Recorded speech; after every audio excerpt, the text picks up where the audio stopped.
નિહાળી રહ્યા છો સંજુબાબા ન્યૂઝ નેટવર્ક। જૂનાગઢમાં અષાઢી બીજ નિમિત્તે ભગવાન જગન્નાથજીની રથયાત્રા નીકળી હતી, જેમાં જૂનાગઢના રાજકીય અગ્રણીઓ અને પદાધિકારી સહિત નગરજનો મોટી સંખ્યામાં જોડાયા હતા।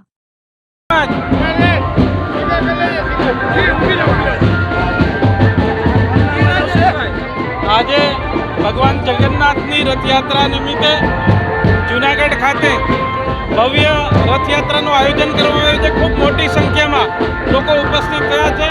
ભગવાન જગન્નાથને પ્રાર્થના કરીએ કે ભારત દેશના નાગરિકોનું સુખ શાંતિ અને સમૃદ્ધિ આપે અને દેશના પ્રધાનમંત્રી નરેન્દ્રભાઈ મોદીને વધુ શક્તિ આપે કે આ રાષ્ટ્રના હિતમાં કામ કરી શકે। જય જગન્નાથ। હું વીરેન શાહ જગન્નાથ રથયાત્રા સમિતિની અંદર નાણાકીય સચિવ છું અને આ જગન્નાથ મંદિરથી 20મી રથયાત્રા ઉપડે છે।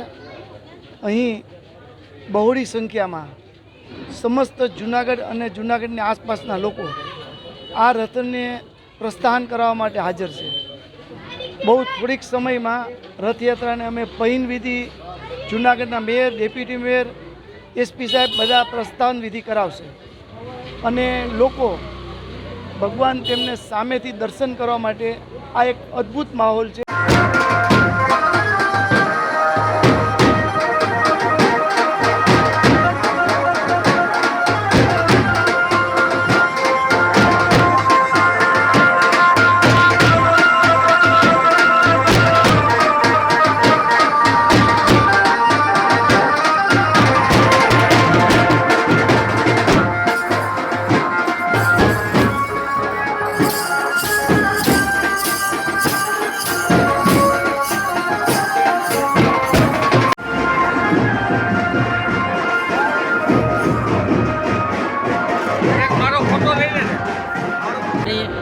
આજ રોજ જૂનાગઢ ખાતે ભગવાન જગન્નાથજીની શોભાયાત્રાનો પ્રારંભ થયો છે।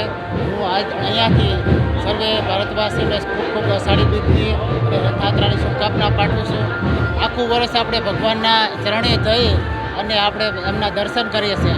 આજે જગન્નો નાથ આપણી વચ્ચે આવી અને દર્શન આપે છે તો આપણે ખૂબ સૌભાગ્ય છે અને ભગવાનને પ્રાર્થના કરી અમારી રાષ્ટ્રની, અમારી સંસ્કૃતિની ખૂબ ઉન્નતિ થાય એવી પ્રાર્થના। જય ગિરનારી। અષાઢી બીજના રોજ પોલીસ પરેડ ગ્રાઉન્ડ જયશ્રી રોડ મુકામે જિલ્લા પોલીસ વડા હર્ષદ મહેતા તેમજ ડીવાયએસપી હિતેશ ધાંધલિયા સાહેબના વરદ હસ્તે અમૂલ પાર્લર તેમજ એટીએમ મશીનનું ઉદ્ઘાટન કરવામાં આવ્યું હતું, જેમાં આરસી બરધર સંચાલિત ઉપેન્દ્રસિંહ ચુડાસમા, અંકુરભાઈ રાઠોડ તેમજ એક્સિસ બેંકના મેનેજર ડેનિસ સાહેબ ઉપસ્થિત રહ્યા હતા। તેમજ જે કંઈ ભાડાની આવક થશે એ આવક પોલીસ વેલફેર ફંડમાં વાપરવામાં આવશે।